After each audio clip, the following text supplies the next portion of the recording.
ಭಾರತದಲ್ಲಿ ಒಂದು ಭಾರಿ ವೈದ್ಯಕೀಯ ಮೋಸ ನಡೆಯುತ್ತಿದೆ. ವೇತನಕ್ಕೆ ನೇಮಿಸಲಾದ ವೈದ್ಯಕೀಯ ಏಜೆಂಟರು ಗುರಿಯಾದ ವ್ಯಕ್ತಿಗಳಲ್ಲಿ ಭಯ, ಗೊಂದಲ ಮತ್ತು ಅಸ್ಥಿರತೆ ಉಂಟುಮಾಡಲು ಮೂರ್ಛೆ ಮಾಡುವ ಔಷಧಿಗಳು ಮತ್ತು ಮನಸ್ಸಿಗೆ ಪ್ರಭಾವ ಬೀರುವ ರಾಸಾಯನಿಕಗಳನ್ನು ಸಾರ್ವಜನಿಕ ಸ್ಥಳಗಳಲ್ಲಿ ಮಿಶ್ರಣ ಮಾಡುತ್ತಿದ್ದಾರೆ.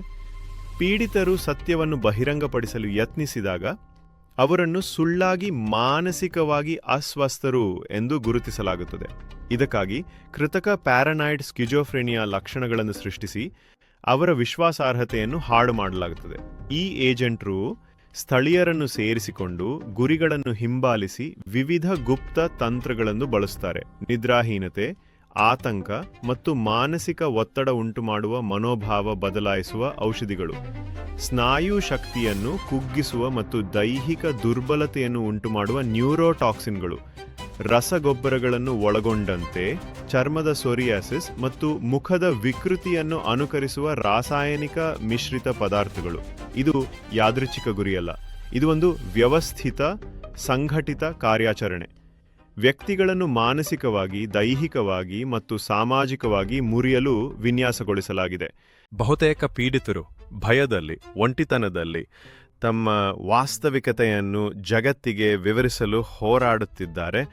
ಆದರೆ ಜಗತ್ತು ಕೇಳಲು ನಿರಾಕರಿಸುತ್ತದೆ. ಸಂಪೂರ್ಣ ಬಲೆಯನ್ನಾಗಿಸಲು ವೈದ್ಯರು ಸುಳ್ಳು ಪತ್ತೆಗಳು ಬರೆದು ಕೃತಕವಾಗಿ ಸೃಷ್ಟಿಸಲಾದ ಲಕ್ಷಣಗಳಿಗೆ ಹೊಂದುವ ವೈದ್ಯಕೀಯ ದಾಖಲೆಗಳನ್ನು ತಯಾರಿಸುತ್ತಾರೆ. ಈ ದಾಖಲೆಗಳನ್ನು ಪೀಡಿತರು, ಮೃಗಮಾಯೆಯಲ್ಲಿರುವವರು ಅಥವಾ ಮಾನಸಿಕ ಅಸ್ವಸ್ಥರು ಎಂದು ತೋರಿಸಲು ಸುಳ್ಳು ಸಾಕ್ಷಿಗಳಾಗಿ ಬಳಸಲಾಗುತ್ತದೆ. ಈ ವ್ಯವಸ್ಥೆ ಚಿಕಿತ್ಸೆಗಾಗಿ ಅಲ್ಲ, ಅಲಿಸುವುದಕ್ಕಾಗಿ ಕಾರ್ಯನಿರ್ವಹಿಸುತ್ತದೆ. ಮಾನಸಿಕ ವೈದ್ಯಕೀಯ ಮತ್ತು ಸಾರ್ವಜನಿಕ ಆರೋಗ್ಯವನ್ನು ದುರುಪಯೋಗ ಮತ್ತು ನಿಯಂತ್ರಣಕ್ಕಾಗಿ ಶಸ್ತ್ರಾಸ್ತ್ರಗಳಾಗಿ ಬಳಸಲಾಗುತ್ತಿದೆ.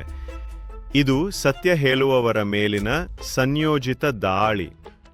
ಅವರನ್ನು ಅವಮಾನಿಸಲು, ಪ್ರತ್ಯೇಕಿಸಲು ಮತ್ತು ಮೌನಗೊಳಿಸಲು ರೂಪಿಸಿದ ಗಣಿತದಂತಿರುವ ವಿಧಾನ.